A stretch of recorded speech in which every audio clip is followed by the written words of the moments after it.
Good morning, Alex. I'm so excited to chat to you today. Thank you for joining me.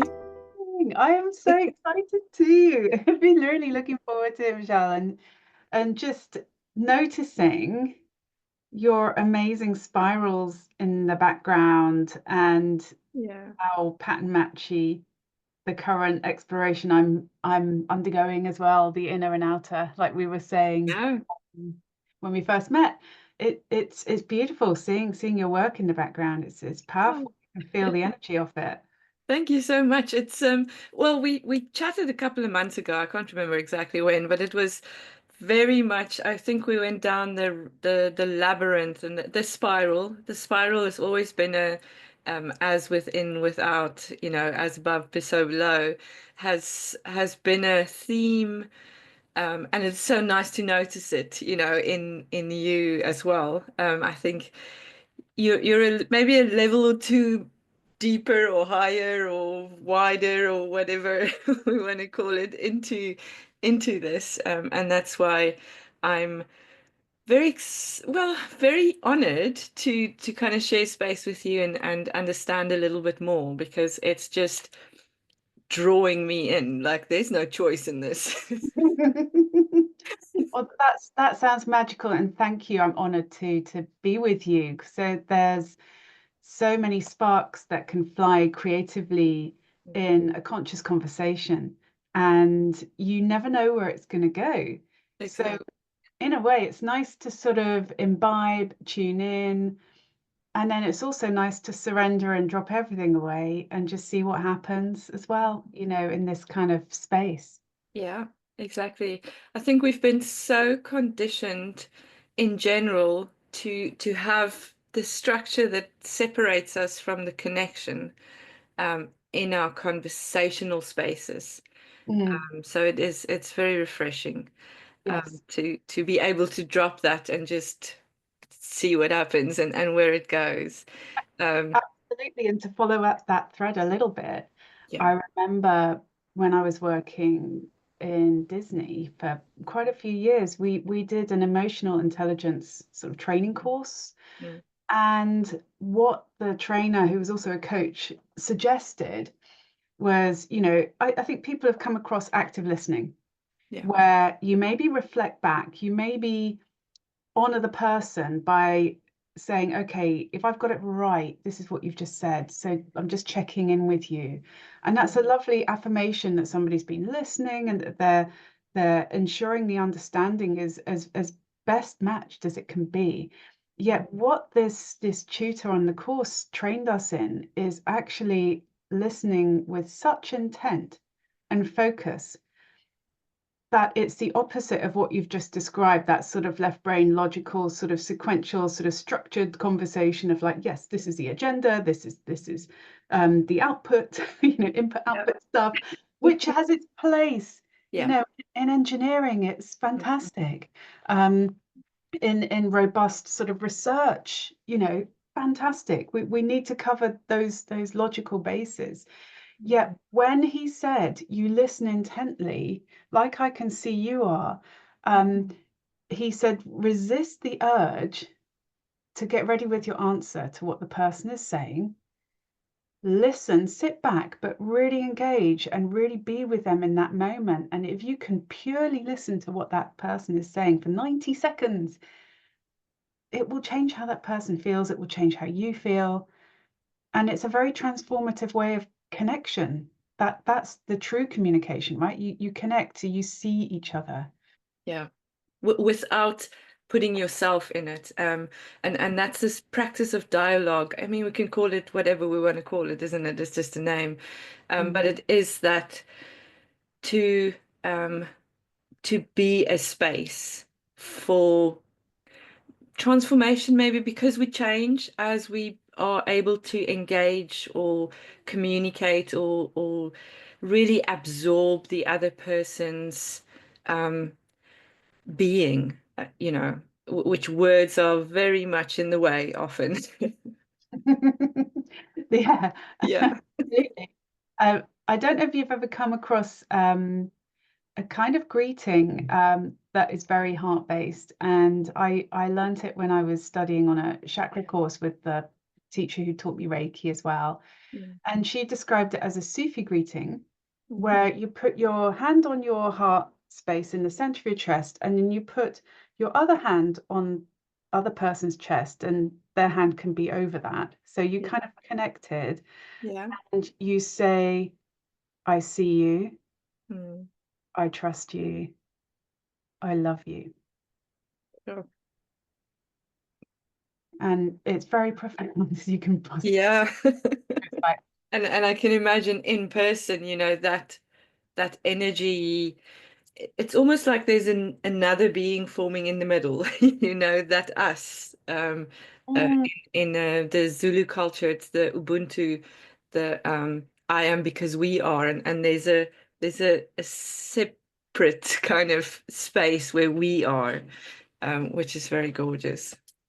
and I guess on the we're talking at the intrapersonal level. Mm, uh, And then also our connection with the cosmos, with all that is, with consciousness, mm, where we have that connection, where we place a thought form, or where we have an intention, or where we feel a feeling when we're in a certain space, be it a labyrinth, be it a sacred space of some kind, or our homes, or even the supermarket aisle, wherever we are, if we're putting a thought form or intention out there, that's that space in between us and everything else. And how to honor that, how to have that dialogue, how to sense it, feel the feels, tune into that. It takes practice, like yoga takes practice, like meditation takes practice, but you refine those muscles. You get to feel and sense things, or intuit, or have that inner dialogue with what you're being presented with in this wonderful show of life. Yeah, without the preconceptions, without the how am I going to respond to it? What do I want out of it? That income outcome or Mm, input outcome base, um, mm, which is so refreshing in a way because we're not used to it, and to really feel into it. yes. And I love how we kind of preparing for a wisdom whisper or wisdom workshop with you, I think next week, around earth energy specifically, Mm, which I know you very um, connected to as a dowser, and your art also kind of brings that earth energy, and it's not just earth, it's cosmos as well, below and above. Um, yes. which is beautiful, and specifically the labyrinths. We spoke about that last time as a container. Tell me more about your work with that, because I know you do some amazing things and have amazing conversations with other dowsers and people that work in this field. Yeah, thanks, Michelle. Yeah, a labyrinth is is something I've always been drawn to, and couldn't really tell you why it started. It just happened. It just like, oh, that's got my attention. I like that. I'm curious. I want to, furrow along and discover a bit more. It's a bit like being a detective in consciousness, like what piques your interest. So I would say earth energy for sure. Connecting with the ancients, our ancestors, wherever they have been in the world, because everything is connected. So, standing stones and Neolithic cultures, Mm, we're discovering more and more, and intuiting more and more, and re-remembering a lot of what our ancestors really understood innately, and folded into every aspect of their lives. When you put a massive stone in a particular place with that intention, with the understanding of the cosmos and the connection as above, so below, with the lunar and the solar cycles and how they dialogue together with the stars and the planets. It's just like this amazing world of discovery. mm, And then when you hold dowsing rods and you go up to one of these standing stones, whether you plan it or not, you can't really plan it. You get feedback. You get feedback from the stone. And so walking up to a standing stone near St. Ives, just a little bit inland on this little hill, I got feedback from the stone. I wasn't expecting it. It just pushed my dowsing rods, these L-shaped copper rods, back towards me, so I could feel this field through the rods coming off this stone.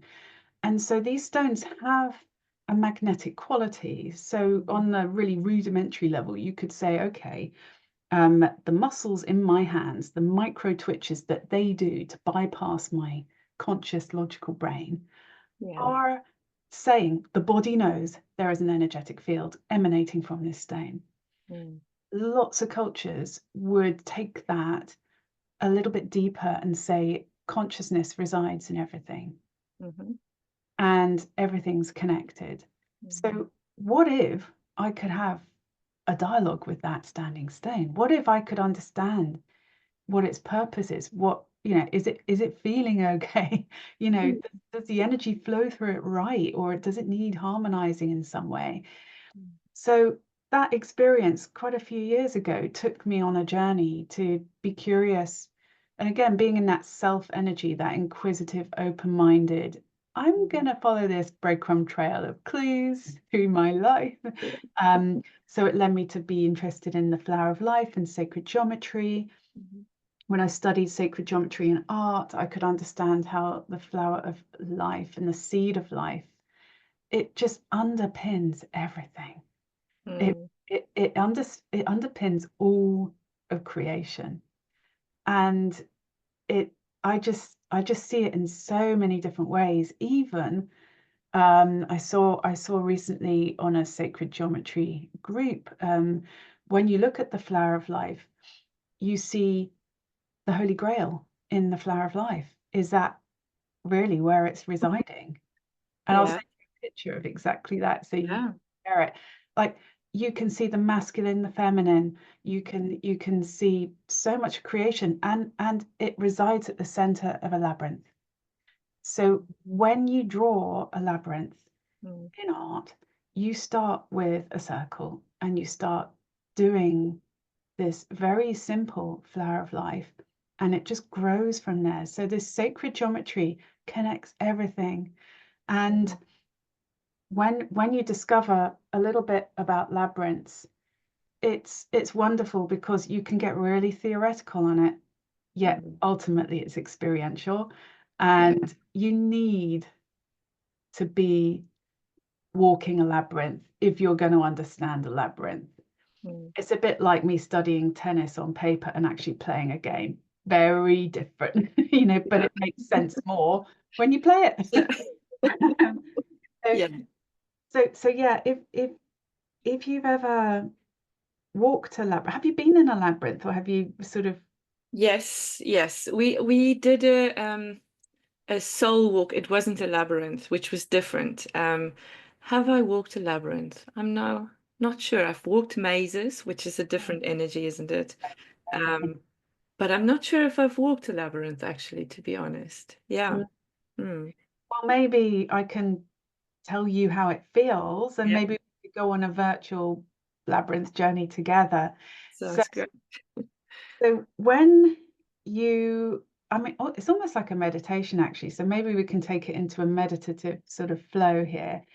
Okay, just imagine you're in a beautiful grassy meadow, Mhm. and there is what's called a turf labyrinth. So somebody has created a labyrinth and they've mapped it, maybe ideally using dowsing, to find where does the center of this beautiful labyrinth reside.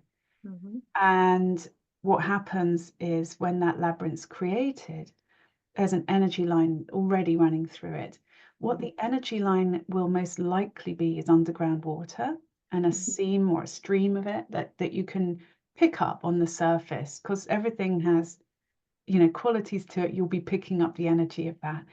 When Mhm. you place the labyrinth on the land within 24 to 48 hours, it naturally draws another underground stream to it, so that you get a cross of underground streams at the center of your labyrinth. that crossing of water energetically creates a vortex and a Yeah. spiral that rises up from underneath. And with your intention, you're drawing down the as above energies with Mm-hmm. drawing them up into the, so below. So when you're standing in the goal, that's Mm-hmm. where the alchemy is really going to happen. But Mm-hmm. let's step back a little bit. Let's stand at the entrance to this labyrinth. And this labyrinth, the classic is 7 circuits. Mm-hmm. So we walk in as if we're going to the center. Mm-hmm. We take a few gentle steps, and then there's a turn off to the left. You think you're going straight for the middle goal, yet life takes a turn, and off you go into the west of the labyrinth. You often go around to the left, and then you gently imagine a processional pace of gentle footpads going round this path until you come to a circuit that turns you back the way you've come. So what's going on here? I wonder. So we've gone into this labyrinth as we currently are. And on this first turn, we feel a bit of resistance. We feel a bit of, oof, something. So we might pause on that first turn and allow whatever needs transmuting to transmute. And on that very first level, if it is a 7-circuit labyrinth, it can be connected with a chakra, one of the 7 chakras, usually the base, and then going up to the crown.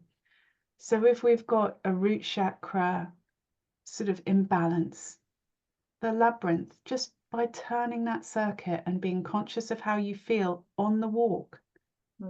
Do you feel sluggish? Are your legs heavy? Are you feeling light and spring-like, like a sort of roe deer, sort of pronking around? How do you feel? And noticing how you feel. And then you go in, and then you walk all the way around the next circuit, and then you have another turn. That could be again connected with the sacral chakra. It could be connected with a different level of consciousness. In a way, it's nice to surrender to whatever happens, happens, and not to overthink it. So as we go round the labyrinth circuit again, we are then doing these twists and turns, and we're noticing as we go round and round, we seem to be going on the outer edge. Like, where are we going on this mystical journey? It's taking us around the houses, so to speak, what? And then all of a sudden you keep going around these circuits and you get to the very center. So when you get to the center, when you can feel what you feel, there's somehow waves of peace coming through and over you. Somehow, just whatever you walked in with that needed to be dropped may well have fallen away. And whatever you're here to assimilate, to either download or have expand in you, this is the place where it can be done. So you stand there, softening your gaze, just feeling what you feel in the center of this labyrinth. And as and when you feel ready to do your processional paced, gentle padding outwards, circuit by circuit, moment by moment, somehow there's often a feeling of strengthening, of galvanizing, of affirming, whatever the resolve is that you need. And it's said that if you go into a labyrinth with a seemingly unsolvable problem, it's very likely you can come out with a sense of, this can be the way forward. And there's a sense of release in it because it's so connected. There's movement, but there's pause. So it's all these things, and most of it is happening within, yeah, yeah, that is lovely. And I Mm, to confirm that as well, back in June, my friend and colleague, my dowsing friend, David Atkinson, who's a mhm. therapist, and we do a podcast called Discovering Dowsing Yeah, together. And we did a labyrinth facilitated walk on an 11 circuited one in Oxfordshire. yeah, Oh my gosh. He plays with sound as well. He does sound sort of therapeutic music, and he plays in really sacred spaces like West Kennet Longbarry, based near Avebury Stone Circle. So he spends a lot of his time in and around those amazing, amazing open temples. And yeah, he played the didgeridoo, and we both had the heart drums, the shamanic drums as well. He yeah. played the didgeridoo on the way in, and we did this as a clearing before we had the people who were coming to the event walking it. And sometimes he found through playing the didgeridoo that he ran out of breath, or he needed to just slow right down. Mm, And it was really powerful to see this, and empowering, because we sort of discerned that actually sound and sound healing can be a dowsing instrument as well. oh wow. If you're playing a flute, a drum, you are working with the energies. Mm, Maybe that sound, when it does struggle to come through, maybe there's a block there. Maybe there's something that needs clearing. I don't know if you've had a shamanic sort of drumming in your energy field before, but it's quite powerful and quite cleansing and quite yeah. more. Mm, Sound, I think, is this magical sort of conduit of how to harmonize energy. And if you go up 55 scales beyond what we can hear, yeah. sound becomes light. Mm, And so there's a continuum here. So mm, everything's connected, sound and light, and how we feel, all the elements. And, even this 11 circuited labyrinth, which feels amazing to walk on mm, that event. Just we had a wonderful 90-year-old woman who went out. We didn't talk with her before, but she shared afterwards that she had a really discomfortable or uncomfortable, how was the word? Discomfort, a tricky pain in her hips. That's yeah, yeah. about right. Uh, and it had just gone. Oh wow. And she was wondering if she could even make it all the way round. Mm, And, I've heard of people walking that very same labyrinth. 45 minutes it took one woman who had serious health concerns to walk it, yeah, because her feet and legs felt so heavy. But again, it was helping cleanse, yeah. release. And Mm, so, you know, like I said, it's experiential. yeah. Don't know what you're gonna let go of or receive. Mm, Open and connected is just beautiful. Uh, yeah. allow And it's what. all energy, isn't it? It's all this energy. We went to Arbor on Friday on the way to my son was playing rugby, so we thought, okay, well, let's go and check this out because I haven't been before. And Hmm. you know, it's such a interesting space if you feel into it. It's not a labyrinth. It's obviously, and the stones are all lying down, but it's there is so much energy for us to connect to everywhere. These places obviously highlight that, I think, and we also consciously more um, aware that there is something there. But yeah, I'm fascinated by the labyrinth as a construct that we can create in this time, in this space, um, to connect to ourselves, really. It's that aspect of experiencing it, but moving through things. Yeah. Yeah, absolutely. And there's so much more to what you see Mm, as you you take your line of curiosity and you expand into it. What I've been discovering about labyrinths is absolutely amazing and exciting. Sort of for me, it's scintillating. Where I had just a very simple three-circuited labyrinth at the end of my garden in woodland. Um, Simple meaning seasonal, made of leaves with a rake, so Yeah. I've doused it. I put a crystal at the center. I was guided to choose which one. And so it's a really nice conscious co-creation, but very simple, surrounded by a temple of trees, if you like, a circle of trees. So it felt very supportive and very nice. And there was almost like a gateway to go into it with two small trees, so you felt very processional going in. Yeah. And I just in the past year, which just before we started speaking, I just found that there were all these little spirals, almost like eddies around this in the shape of a five-pointed star. And with my interest of feng shui and the the Chinese sort of traditional Chinese medicine and the rhythms and seasons, we have all these different elements and seasons that we'll talk more about on the Wisdom Keepers, sort of Yeah. go into it in a bit more detail to share this. But I found just even lying, face planting almost down across the line because I feel like doing it can Yeah. actually benefit and balance my specific meridian to do with that line on that fifth point of the star.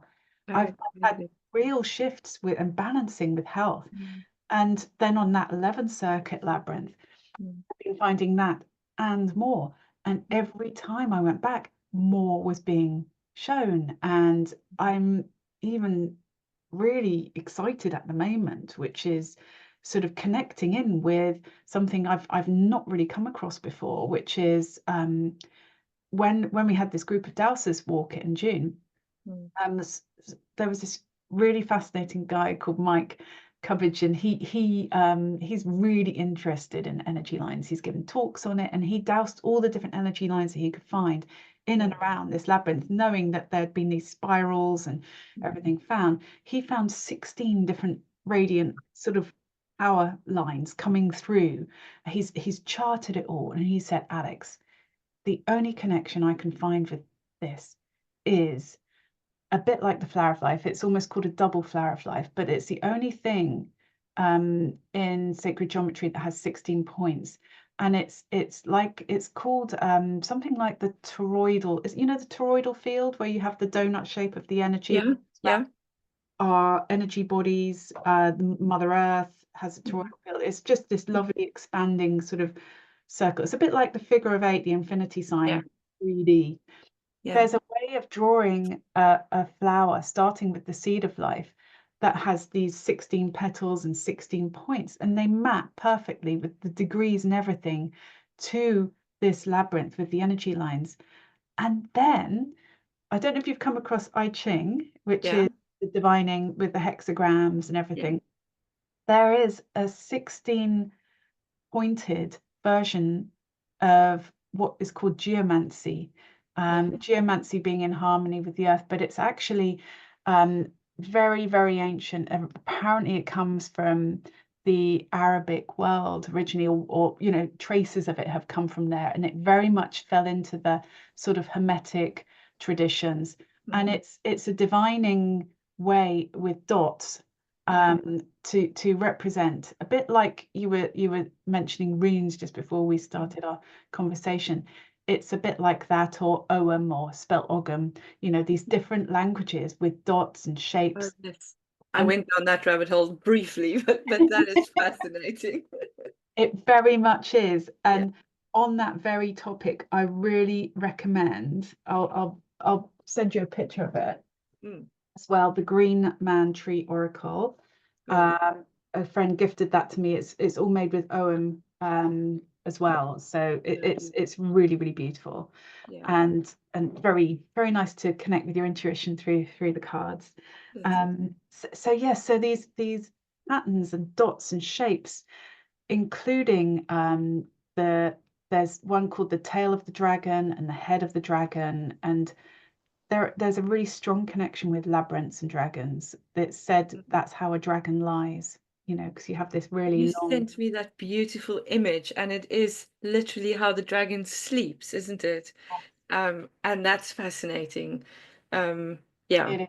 And that again is next level of consciousness when we're exploring into the consciousness of what's called the elemental kingdom, or we're deep diving into the mythological layers Mm, or the archetypal energies. mm, It's said that dragons, there were two dragons flying around the earth, forming it mm, in yeah. the very earliest of days, the ancient of days. And then you've got the Ouroboros, which is like the rhythms of the expansion and contraction, dragon energy lines flowing in those cos sine waves around the earth. And the Michael and Mary line are very famous versions of that, Yeah. going through lots of sacred Michael Church and Mary Church Mm, spots, as well as Avebury, Glastonbury Tor. And mm. Glastonbury Tor is a labyrinth in the shape of a dragon. Oh, wow. Look at the way the energy flows, Yeah. dowsing rods. And again, I will try and share a picture of that. Yeah, please.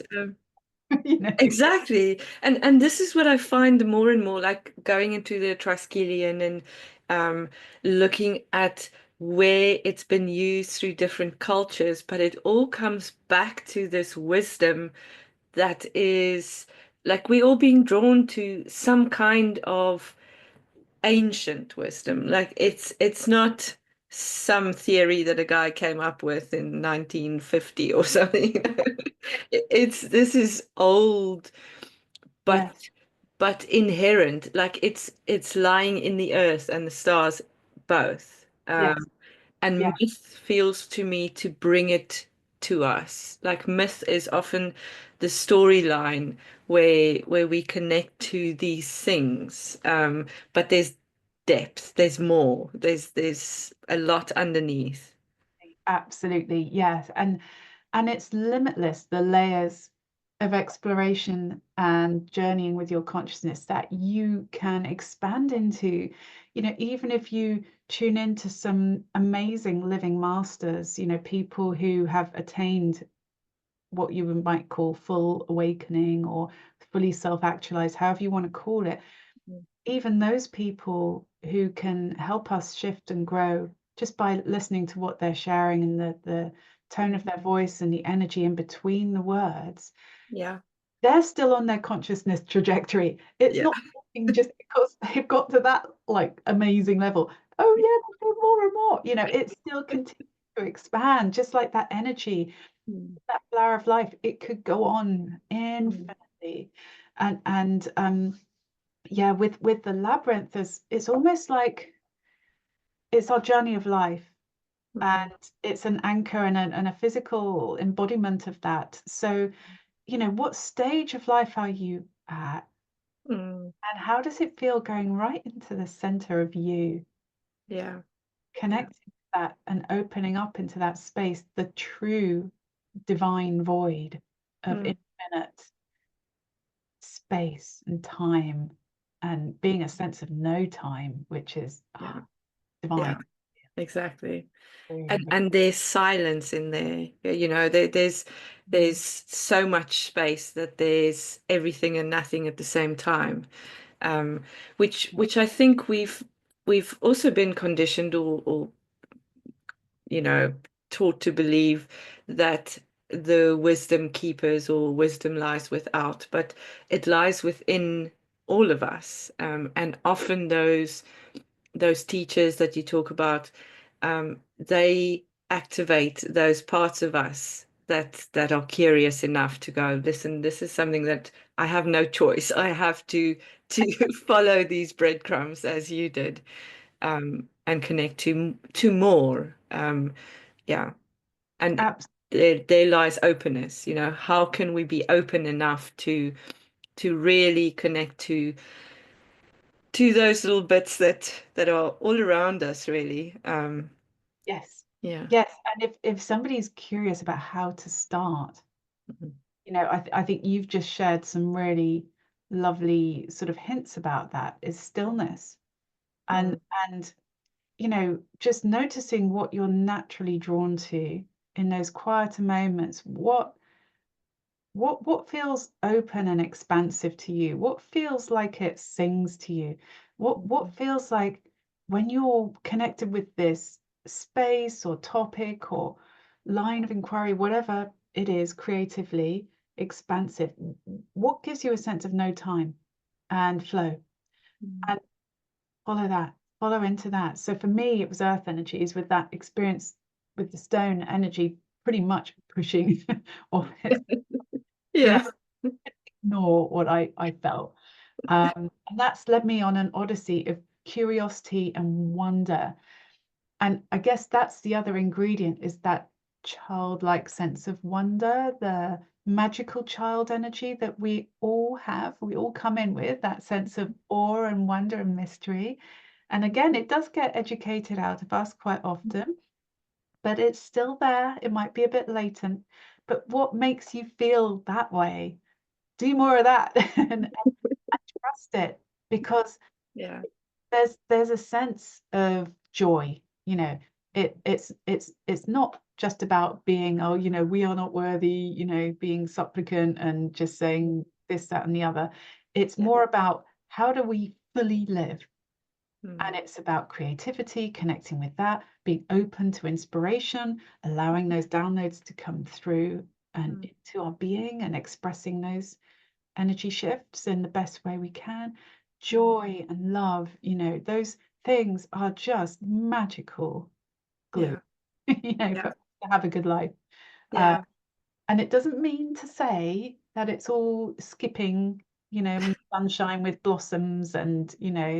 No. stuff. Oh no, there are the, Yeah. long dark night of the soul times too. Yeah. The inflection points that you need to be in the trough sometimes, and then in order to rise, Mm. that's the rhythm of nature. Expansion, contraction. Life and death. It sort of pushes and pulls us and takes us on a myriad of different journeys, right? And sometimes you do feel like a beached whale, and you're like, oh, you can't. Yeah, why did I come down this road? But once again, for me, there is no choice in it, because we made this choice. We chose and we decided and possibly tried and very hard to be here in this incarnation, and experience these things. It's very much about experience. Mm, But yeah, Dark Nights of the Soul isn't something to play with. Yet they are very grounding. I mean, it is about integrating the whole of us, often mm, in a society that isn't pushing that, a society that wants us to be connecting to that illusion of separation, which can be, and that's why we have tribes, and that's why we connect to each other, and we can have these spaces where we can go, well, I'm not completely nuts, there is more to this, and I'm drawn to it. Yeah. yeah, yeah, absolutely. And just expressing our way through that journey. You've got some lovely, expressive and powerful art behind you that you've clearly been processing energies and ideas and feelings. And whether it's that making mark making with no judgment, or journaling, or on a walk, sometimes I just do a voice note because something is just really dropping in, and I don't want to stop and write it down, but I want to keep the walking is a really good in nature, a really good balm for receiving and processing and getting new ideas out. It's how some of our greatest composers have got ideas, Yeah. and writers as well, sitting under trees writing like Tolkien. Yeah. Well, there's a movement of energy, isn't it? There's a connection, yeah, to nature. We are nature, to for us to be in it is a great way for us to also connect to ourselves. Absolutely. And what is it telling us? What Mm. is it? What signs are we seeing in nature? How are the birds flying that we can notice? What kind of birds are they? Mm. You know, so I remember just, I'm still experiencing it quite a bit, but at one point earlier in the year, every single walk I did, I found a feather in my path. Oh, wow. That's special. It felt like, okay, keep going, Alex. You're on the path. It was really tricky time, so it really helped. But Yeah. sometimes you see um, a collection of particular birds, or you see an amazing soaring, majestic, Mm, and just birds are particularly good sort of communicators for us. Robins have been associated with our mm, nearest and dearest that are maybe on the other side of the veil, and yeah. there are all these ways that nature can talk to us. Mm, Just being curious and listening and observing and being open. It just, it's amazingly powerful how those symbols can resonate, because our subconscious mind works in symbology. That's why myth and the Triskelion or mm, the spiral or the flower of life, that's why mm, they're so powerful for us. It's really beautiful when we do that deep inner work, when it's either self-guided or facilitated by a therapist. You can see in symbols, you can go on those shamanic journeys or the guided meditations and see amazing things, and it's yeah. powerful for healing and to Oh, help. it is amazingly powerful because there's so much more to a symbol than to a word. Yeah, it almost has an imprint where words have emotions and cultural biases and all kinds of things that keep us from communicating. But there's definitely a point of connection in that symbolism, which is very powerful. Mm, absolutely. And when you combine it with magical symbols, like you were just mentioning runes, Mm, started recording, and just, either that or these amazing sort of I Ching hexagrams, mm, where, where can we combine that? And then again, we're co-creating, and we're like, what if we did a labyrinth walk on a drawn labyrinth, or even a sort of pottery one? You can do a finger yeah. labyrinth walk. Oh, So yeah. you don't have to be outside. Yeah. What point is it? What does that relate to? Does it have a picture on the journey, like you have with Yeah. the spiral? Because a spiral is like the cosmos, isn't it? Oh, Just reminds me yeah. of the way and the expansion and Yeah.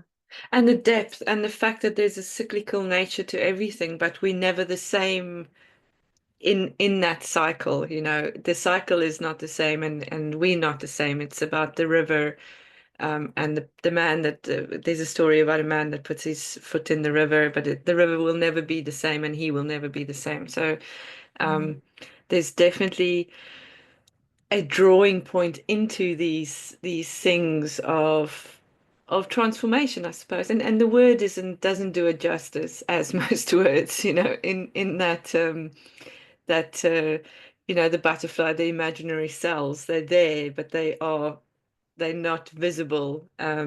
Yet when the butterfly comes out, it looks very different to the caterpillar. Um, yeah. yes, talking of which, I think that is probably the most helpful metaphor we have for that transformation, with Mm. that, again, the word, with doing the best Yeah. it can do, right, with that Yeah. word. But Yeah. when that caterpillar goes into the chrysalis, I only recently heard that all of its insides melt. It's mush. It goes away, really. It's crazy. It's like mind blowing. And then this beautiful being of light emerges. And, Yeah. you know, has anyone looked at a butterfly and not felt elated and expansive? I just don't know if it's possible. So, that's a reflection back of who we really are. Those are our true selves coming out from the jelly blubber of, like, the ego, if you Yeah. like. Just what we believe we are or Yeah. think we are, Mm. rather than what we know we truly are. Yeah. And that's our life's journey. And yeah, sacred geometry, art, labyrinths, conscious connection with our tribe can Mm. all help us. Musical, drumming, whatever takes us on that journey to expand and feel free, Mm. joy, love, and just gratitude and forgiveness. just all of those lovely magical feelings. Yeah. Then we can really live our lives, right? Yeah. And express ourselves in this life. Because I think that's part of our journey as to how do we express, how do we, yeah, um, navigate all of this and be able to feel seen in ourselves. Yeah. Mm, Yeah. beautiful. Thank you so much. I Thank look forward to seeing you next week and going further down the rabbit hole, the labyrinth. Yes, I'm thinking now maybe I can create a labyrinth in the garden. Um, yeah, so it, it is all possible, again, just with a bit of rope, with mm, stones, pebbles, with turf, just mowing it, isn't yeah, it? It's easy to do. It's so easy. I just used fallen leaves on the forest floor. So yeah. like a mandala, it doesn't have to be permanent No, or it no, can change with the seasons. So yeah, exactly. lovely. Thank you so much, Alex. Oh, Much love and gratitude to thank you and your wisdom. Thank you. you. Lovely stuff. You take care. Bye.